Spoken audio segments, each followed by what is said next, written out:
En se basant sur l'affaiblissement éternel du Mali, Ouais. ou bien en capitalisant sur sa partition, supposée ou pas. Non, non, ce n'est pas, c'est pas une bonne approche de l'autre part. Si l'Algérie ne se saisit pas, elle va payer les pots cassés, cette affaire. Elle va payer les pots cassés. Donc, c'est en cela que nous disons que nous ne comprenons pas le comportement de l'État algérien. Je trouve le comportement totalement irrationnel. Mais en même temps, nous n'avons pas intérêt, qu'il y ait une guerre aujourd'hui entre les États de l'AES et l'Algérie. Il a géré. Je vais aller plus loin. Deuxièmement, nous n'avons pas intérêt que l'État profond renverse l'Algérie. Parce que si l'Algérie est renversée, c'est au profit de qui? Au niveau de le journal. Du Maroc? Le Maroc. Très bien. Qui maîtrise le Maroc? Le Maroc travaille carrément pour les intérêts que nous connaissons. Nous connaissons. Voilà. Deuxièmement, la Tunisie. La Tunisie est devenue ouvertement un protectorat américain.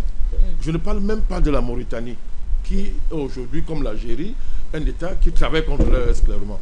Donc vous voyez qu'il faut être extrêmement prudent. Il faut être... vraiment, il faut appeler à un apaisement rationnel. D'accord. Je m'explique, si vous voulez. Oui, allez-y, président. C'est quoi un apaisement rationnel? C'est en même temps faire ce que l'État malien est en train de faire. Continuer à consolider la montée en puissance militaire du pays. Renforcer les alliances stratégiques tout en les diversifiant. L'axe avec Moscou, c'est le pilier principal sur le plan de la sécurité, mais être ouvert à toute diversification. Mais en même temps, comprendre que l'intérêt aussi de l'AES, ce n'est pas une Algérie déstabilisée. Oui. Voilà, donc, ouais, que moi je me démarque je vois il y a beaucoup d'émotions qui circulent, mais tous observateurs sérieux qui regardent la question voient que les deux pays, n'est-ce pas, ou bien les deux entités, vous parlez de l'AES et de l'Algérie, ont intérêt à un apaisement rationnel. Nous avons tous à perdre au cas où il y a une... C'est l'Afrique qui perdra. L'Afrique qui perd. Sur le plan, un chaos sur le journal. La France n'attend que ça. L'OTAN, comme vous dites, n'attend que ça. Oh, je voudrais préciser. La chance qu'il y a aujourd'hui, c'est que quand on parle d'État profond, l'OTAN, non, il y a Trump. Il a changé la donne. Ouais. Mais l'État profond américain s'est déporté à l'Union européenne, en Europe. Vous voyez ça? Au sein de l'Union européenne et au sein du Tintin qui est à Paris, là, qui s'agite. Ça fait donc que ça serait du pain béni aujourd'hui. Vous voyez, un conflit, une conflagration entre l'Algérie et le Mali serait du pain béni aujourd'hui pour la France. Il faut que nous travaillions, comme je l'ai dit, de manière rationnelle, dans le sens d'un apaisement rationnel, que l'Algérie sache qu'elle perdra beaucoup si elle s'attaque au Mali, mais que le Mali aussi comprenne que j'ai intérêt, l'AES et moi, nous avons intérêt à ce qu'il y ait une relation équilibrée avec l'Algérie. C'est cet équilibre-là qu'il faut construire au niveau de la sous-région. Alors, vous parliez justement de l'AES. Il faut rappeler que cet acte, j'ai envie de dire, nocif, n'a pas laissé indifférent les autres présidents, notamment le général Tchani et bien sûr M. Ibrahim Traoré.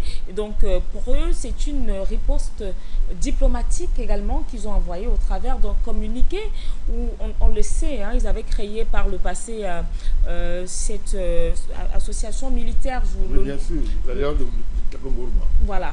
Voilà, le Liptako Gourma qui va donc... Il y a déjà des actes qui sont posés avec... Bien sûr, ils avancent au niveau sécuritaire, ils avancent dans la mise en place des institutions de l'Alliance. Effectivement. Et donc, à quoi s'attendre? Parce que jusqu'ici, c'est encore sur le plan diplomatique. Même s'il y a eu la riposte militaire déjà des FAMA, qui n'est pas passée par quatre chemins pour asséner ou cribler de balles ces terroristes, malheureusement parfois avec des Ukrainiens, des soldats ukrainiens dans les rangs. Ouais. Non, c'est pas... L'Ukraine, on sait que la France a organisé la déportation des mercenaires ukrainiens pour renforcer son arsenal terroriste pour nuire à l'AES. Maintenant, on n'est pas surpris que ces terroristes, ces mercenaires se retrouvent au sein des terroristes qui ont leur sanctuaire en Algérie. Tout à fait. Donc, une fois de plus, ça c'est le commerce criminel caché qui lie la France à l'Algérie. Tout à l'heure, j'ai parlé de ça. Alors, donc les États de l'AES sont clairs. Vous vous rappelez, ils ont fait reculer l'OTAN lorsque ces voyous avaient prévu d'attaquer le Niger. On a vu, ils ont reculé. Ils ont reculé. Je pense que si l'Algérie est une puissance militaire sous-régionale, elle n'est pas plus puissante que l'OTAN, que l'AES a fait reculer. C'est ça que je parle d'apaisement rationnel. Donc, l'alliance a été claire. Le communiqué est clair pour dire que on ne touche pas à l'Algérie, on ne touche pas au Mali, l'AES entre en guerre. Donc, Alger a bien reçu le message. D'ailleurs, je pense que la sauvagerie du communiqué de l'État algérien indique quand même qu'on est très nerveux à Alger. On est très nerveux. Vous voyez, quand une puissance comme l'Algérie, sous le journal, a les nerfs à fleur de peau, c'est un manque de sérénité, Madame Linda. Ça montre qu'il n'y a pas de la sérénité. Parce qu'ils ont les nerfs à fleur de peau, là, au niveau d'Alger.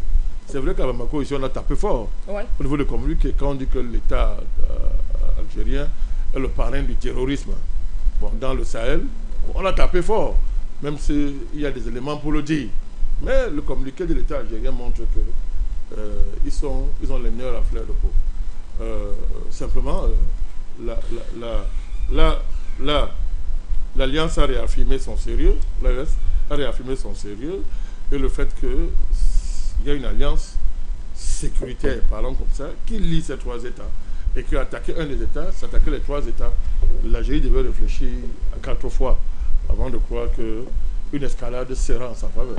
D'accord. Même si elle pourra compter sur Macron et les autres. Macron qui est partant. De temps. Vous êtes même très gentil. Parce que parti c'est facile. Il est au bord de la déchéance, du déshonneur le plus absolu qu'un dirigeant va connaître dans l'histoire du monde, avec le dossier Brigitte, qui, chaque jour qui passe, prend de l'ampleur au point où on se demande, mais la France, c'est quel pays? C'est quel pays ça? Ou un dossier aussi gravissime. On observe un silence de toute la classe politique, de toutes les institutions françaises. Et m'a dit que le pays est tenu. C'est vraiment une cage d'esclaves, avec des dirigeants corrompus, de la même manière que le sommet de l'État est corrompu dans des pratiques, c'est-à-dire des pratiques étranges, où une femme dit qu'elle est une femme alors qu'elle est un homme. Donc voilà un peu la situation. Alors une dernière pour ce premier sujet sur les relations sécuritaires Mali et bien sûr Algérie. Il y a que les chefs d'État justement de la communauté AES ont taxé cet acte. Ils sont allés très fort d'agression grave et de tentative de déstabilisation du Mali. C'est vrai, c'est pas faux.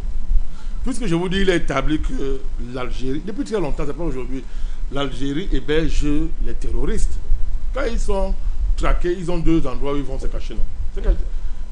Principalement en Mauritanie et en Algérie. De temps en temps, le Bénin un peu. Le Bénin a été secoué sérieusement. Je pense que là-bas, on a commencé à réfléchir un peu. Ouais. Mais vraiment, la preuve. Comment, Madame Linda, comment vous expliquez qu'un État qui se respecte puisse recevoir, le chef de l'État de l'Algérie reçoit Mahmoud Dicko? Ça, c'est une démarche d'hostilité assumée. Ce que l'Algérie ne fait pas en face. L'Algérie n'a jamais fait ça. Le Mali, pardon. L'Algérie a des problèmes là-bas au sud. N'est-ce pas? Au sud. Dans ce qu'on appelle la région du Hogar. Du Hogar, où il y a des problèmes sérieux. Mais est-ce que le Mali se met dans ces problèmes-là? Le Mali ne se met pas dans ces problèmes-là. C'est un vieux problème. Hein? C'est un vieux problème qui oppose ces populations-là-bas au sud de l'Algérie. Mais l'État malien peut aussi dire ok, je veux te rendre l'appareil. Moi aussi, je vais me mêler dans des affaires internes. Vous ne pouvez pas recevoir au sommet le plus élevé du pays, un monsieur comme Mahmoud Dicko. Et vous médiatisez.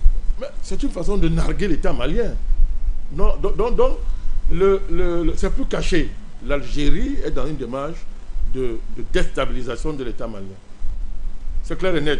Alors, le prétexte tout trouvé, c'est le fait qu'on ait dénoncé l'accord d'Alger. Mais ça me fait rire. Le Mali a le droit de dénoncer cet accord-là en fonction de l'interprétation qu'il fait de son intérêt. En tout cas, le Mali ne s'est pas mêlé. dans la manière par laquelle l'Algérie a réglé la question de sa guerre civile, sans tenir compte des intérêts des voisins en général, et en particulier du Mali. Puisqu'aujourd'hui, l'une des conséquences de la guerre civile algérienne, c'est la déstabilisation du Mali. Alors, donc, il n'y a pas de prétexte. Vraiment, je répète ça, il faut que l'Algérie, qui est un pays que nous aimons, que nous respectons, à cause de son histoire, à cause de la relation particulière qu'il a liée à beaucoup de pays du au sud du Sahara, à l'égard du Cameroun, beaucoup de pays qui ont lutté, qui ont mené des luttes d'indépendance. Nous respectons l'Algérie pour ça. D'accord. Mais, vraiment, il faut que l'Algérie comprenne que sa véritable profondeur stratégique, ce sont les pays subsahariens. Et dans ce cas-là, il faut qu'il y ait une véritable réflexion stratégique en Algérie pour sortir de cette irrationalité, n'est-ce pas, qui consiste à croire que la puissance sous-régionale de l'Algérie ne peut s'affirmer qu'au détriment du Mali. C'est ça le défi de l'État algérien. On observe une espèce de sclérose stratégique au niveau des états-majors algériens qui ne les amène pas à se mettre au niveau des évolutions qu'il y a dans le Sahel, Madame Linda. On fait semblant de comprendre ça en se rapprochant du Niger et du Burkina, mais c'est amusant, dans le but de diviser l'AES. Mais ce n'est pas sérieux. Ça montre que on ne peut pas réfléchir au niveau d'Alger. Vivement que l'Algérie, qu'il y ait une véritable réflexion stratégique sérieuse, qui est basée sur le fait que les intérêts, un renouveau de la pensée stratégique qui intègre les évolutions que nous avons dans le Sahel et qui est basé sur le fait qu'un des leviers majeurs de la diplomatie et de la stratégie géopolitique algérienne doit être le fait que c'est le Sud-Sahara qui est la profondeur stratégique de l'Algérie. Mais qu'il faut envisager ça d'une autre manière, pas en méprisant ses frères, dans un réflexe suprémaciste, quasi primaire, pour ne pas dire raciste. Alors, pour sortir finalement une bonne nouvelle, si on peut le dire ainsi, et alors il se trouve qu'il y a quand même certains terroristes qui sont très souvent arrêtés, et c'est justement le cas de un certain Ikian, accusé. Alors il a été arrêté au Nigeria. C'est-à-dire il tue, mais il décide quand même de s'enfuir ailleurs parce qu'il sait que en restant au Sahel, il sera rapidement happé. Mais Dieu merci, les services de renseignement maliens sont, comment je vais dire, ils font le tour, ils ratissent large, hors même des frontières sahéliennes, pour retrouver toutes les personnes terroristes qui leur ont créé du tort. Alors, pour présenter ce monsieur, il est accusé d'avoir orchestré des attaques hyper meurtrières. Est-ce qu'on peut avoir son image, son visuel sur cet écran pour un peu coller une image à ce Ikian, qui a donc été mis aux arrêts par, il faut le dire, les forces armées maliennes, les FAMA, qui sont allés le happer du côté, bien sûr, du Nigeria. On parle d'ailleurs de l'attaque meurtrière du bateau de Tombouctou. Dieu seul sait combien de personnes y ont péri, des familles aujourd'hui qui restent meurtries à cause de ce jeune homme. Grave encore, il est impliqué, comme il est accusé, autant pour moi, comme informateur au profit de l'État islamique du Grand Sahara. Et donc, notamment lors des massacres de 2022 à Ménaka, à Gao. Donc, c'est pour dire que vous le disiez encore tout à l'heure, ça justifie en fait l'envie inouïe de la France à vouloir déstabiliser le Mali. Et il use effectivement de tout ce qui peut lui tomber sur la main au point de sacrifier un monsieur comme celui-là. Et en conclusion, on va dire que l'Algérie, jusque-là, malgré j'ai pas envie de dire que, parce que je vois des commentaires, président Bandakani, il faut avoir son camp, c'est ce qu'ils disent, les téléspectateurs. Il y en a qui disent effectivement que l'Algérie, cette image scrutée, dit tout et dit que l'Algérie est la base arrière silencieuse du terrorisme sahélien. Oui, mais bon, avoir son camp, c'est quoi? C'est quoi? On ne fait pas la géopolitique avec les émotions. Parce que vous avez été impartial. On ne fait pas la politique. Je défends les intérêts du Mali, mais je défends les intérêts de l'Afrique. Oui. Si les gens ne comprennent pas que la déstabilisation de l'Algérie va encore aggraver la situation dans le Sud-Sahara, ça veut dire qu'ils ne savent même pas de quoi ils parlent. Moi, je ne suis pas dans... Il faut faire attention. Il faut faire extrêmement attention. D'ailleurs, Madame Linda, regardez comment même le Mali gère le dossier. À ceux qui disent de prendre mon camp, vous voyez comment le Mali gère le dossier. Vous ne voyez pas que le Mali est conscient du caractère extrêmement glissant des enjeux. Et pour l'instant, vous voyez toujours qu'après les deux pays, ça chauffe, mais après, on se... comment on dit ça, on se salue, on renvoie les ambassadeurs chez eux, après on le rappelle, parce que ce n'est pas une situation à prendre avec les émotions. Tout homme responsable doit appeler à l'apaisement. Tout homme responsable doit appeler à l'apaisement. Ceux qui bavardent là sont assis sur une tablette, ils regardent, ils disent qu'on choisit son camp. C'est à nous qui vont apprendre à choisir un camp. Un peu d'humilité, je vous en prie. D'accord. Il faut bien écouter. Quand on montre la lune, il ne faut pas regarder le doigt. Mon camp est clair. Mon camp est clair. Alors, mais je dis ceci. D'abord, il faut saluer la prouesse des femmes. Cette collaboration entre le Mali et le Nigeria, tant mieux. C'est une très belle prise. Très, très belle prise. Son exploitation va beaucoup aider, n'est-ce pas, dans l'avancée contre le terrorisme. Dans le Sahel en général et dans... Il a été arrêté le 9 avril. Oui, oui. C'est récent. Oui. Donc ça va beaucoup aider à avancer. Même dans la maîtrise encore des stratégies contre ces terroristes-là. Alors, Madame Linda, est-ce que vous savez, à ceux qui bavardent dans les réseaux sociaux, je vais le dire, est-ce que vous savez que l'Algérie distribue les passeports au nord du Mali? Dans la solidarité algérienne a de nombreuses populations dans le nord du Mali. Est-ce qu'ils le savent? C'est une situation compliquée. Vous voyez? Alors pourquoi elle fait ça? Pourquoi elle fait ça? Parce qu'elle veut s'assurer des relais. Elle veut s'assurer des relais, n'est-ce pas, pour continuer à revendiquer, n'est-ce pas, n'est-ce pas, des droits sur le nord du Mali. Nous, on vit un peu là-bas au Cameroun, dans la frontière avec le Nigeria, dans la péninsule Bakassi. On vous dit, bon, écoutez, ce sont les Nigérians qui habitent là, donc vraiment naturellement c'est notre territoire. Et après vraiment on va dire non, écoutez, vraiment faisons un compromis. Nos populations sont là-bas. D'ailleurs aujourd'hui il y a des voix au Nigeria qui se lèvent pour dire qu'il faut revoir l'accord sur Bakassi. Il faut revoir ça. On ne saura accepter ce type d'accord où le Nigeria, où on refuse de reconnaître que les Nigérians sont chez eux à Bakassi, simplement parce que c'est là où ils commercent, elles sont plus nombreuses là-bas, etc. Donc, vous voyez que cette question-là, c'est une question extrêmement complexe. Il ne faut pas y aller avec les émotions. Je répète aujourd'hui, si une guerre entre l'Algérie et le Mali ne nous sert pas, ça ne nous sert pas. Maintenant, si l'Algérie veut dépasser, veut exagérer, ok, on va assumer. On va se défendre, on va lui faire la guerre. Mais aujourd'hui, une guerre entre l'Algérie et le Mali n'est pas souhaitable. L'AES n'a pas besoin de cette guerre-là actuellement. Deuxièmement, j'ai expliqué qu'il faut faire attention. Quand on fait la géopolitique, on a une vision globale. Je dis que l'Algérie est actuellement là. L'Algérie est un carrefour géopolitique où les intérêts, n'est-ce pas, se croisent.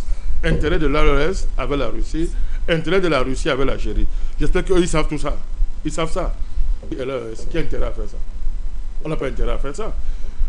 Deuxièmement, ne pensez pas que si on déstabilise, si l'État profond déstabilise l'Algérie, c'est pour votre bien.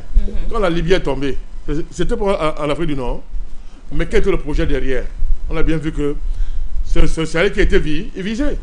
Voilà. Aujourd'hui encore, si l'Algérie, si le plan de l'État profond mondial contre l'Algérie réussit, ça sera encore pour aggraver la situation dans le Sahel. Oui. Dans le Sahel. Donc vraiment, c'est avec beaucoup d'efforts que nous sommes en train de revenir, essayer de maîtriser la situation. Je dis que c'est l'Algérie.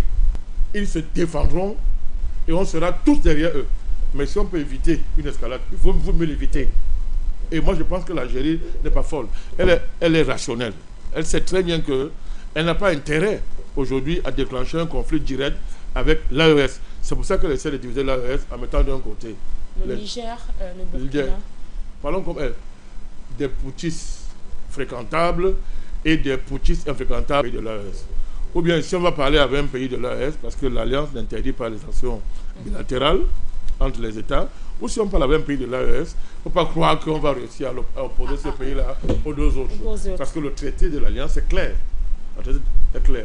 Donc je répète et je maintiens, rationnel. Je parle français, c'est géopolitique, un apaisement rationnel. Et je sais que l'État algérien, vraiment, sauf que c'est une folie.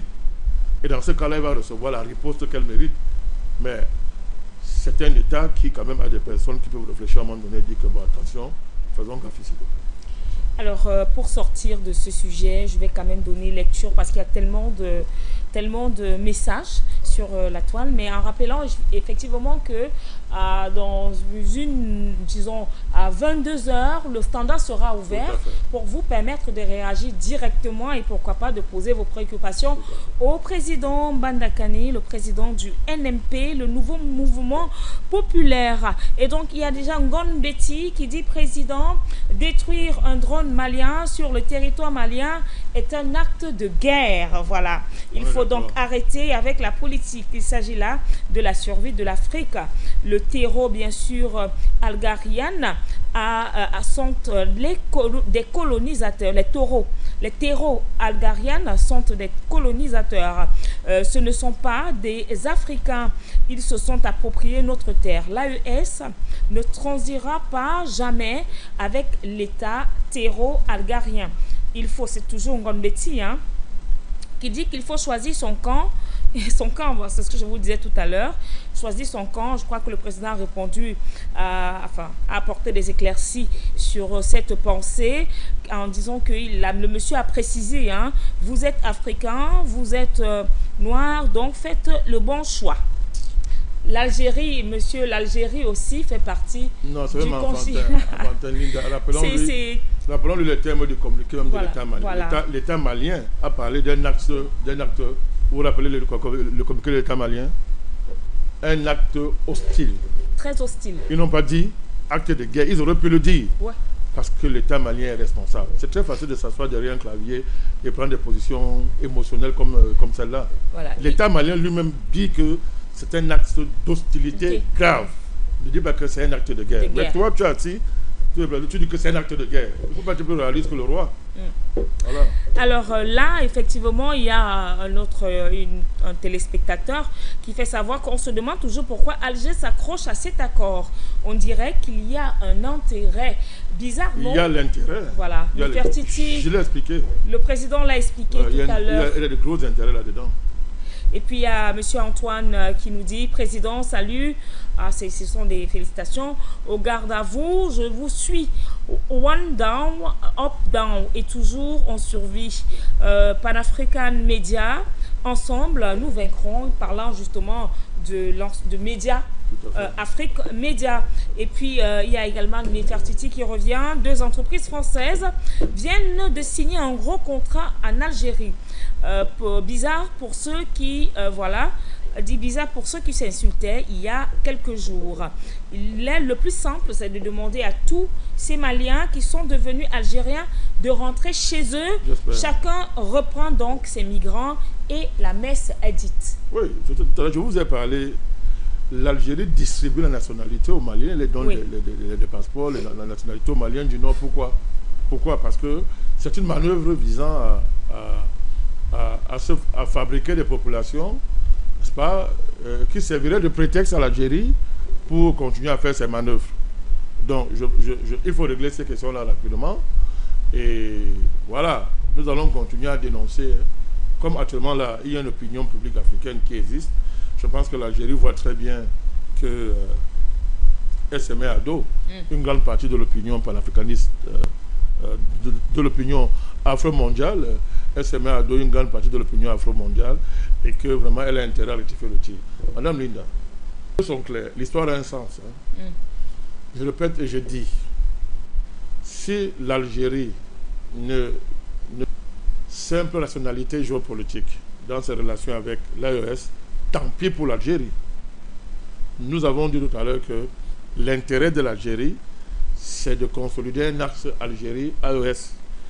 de manière rationnelle, en évitant le suprémacisme de puissance sous-régionale qui gonfle les muscles au lieu de réfléchir à une stratégie globale de la sous-région qui arrangerait les intérêts de tout le monde. Nous l'avons dit. Et nous espérons qu'en Algérie, il y aura ce sursaut stratégique pour arriver à ce niveau-là. Vous voyez, parce que l'Algérie a tout donné, le Mali a tout donné. Le Mali a tout donné, mais de l'autre côté, on voit une politique de puissance sous-régionale qui méprise les intérêts des pays du Mali. Ça se fera au détriment de l'Algérie. D'ailleurs, j'ai dit même, la constitution historique de l'Algérie demande à l'État algérien de faire très attention. Il faut bien regarder comment l'Algérie se constitue, hein, comment elle s'est formée. Donc il faut que l'État algérien doit faire extrêmement attention. Ce n'est pas en voulant créer un conflit extérieur qui permettrait de modérer les tensions internes qu'on va s'en sortir. Ça, c'est une solution de facilité.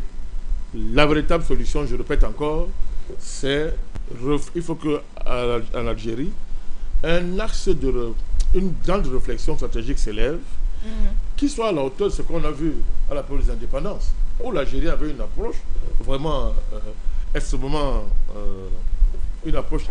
progressive de ses intérêts, avait une vision panafricaniste, une approche panafricaniste, je me permets de le dire, de ses intérêts. Ça fait la grandeur de l'Algérie et ça a créé une côte d'amour pour l'Algérie dans le continent.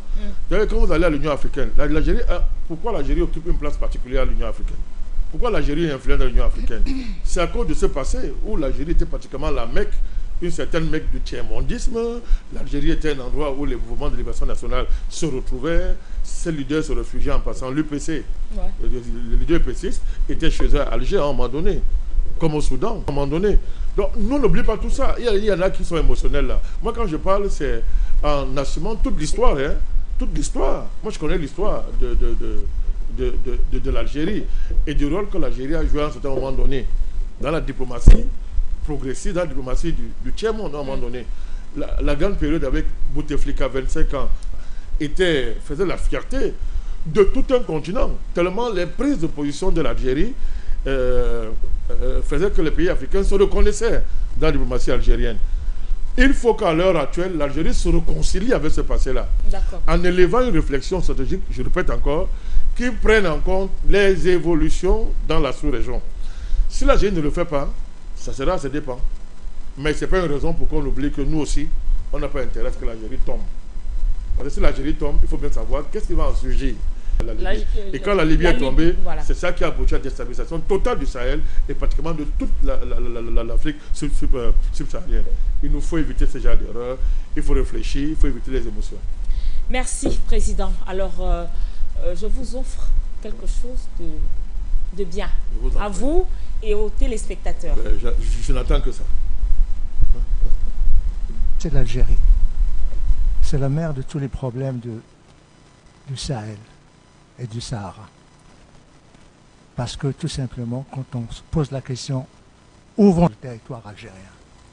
C'est vrai, monsieur le ministre, il y a une menace terroriste dans la région sahélo-saharienne. Il y a une menace séparatiste. Il y a une menace extrémiste. Mais c'est à cause de votre pays. Monsieur le Président, s'il y a un exercice que j'aborde le plus dans cette salle, c'est celui d'user de mon droit de réponse, particulièrement quand il s'agit d'un pays frère, d'un pays voisin.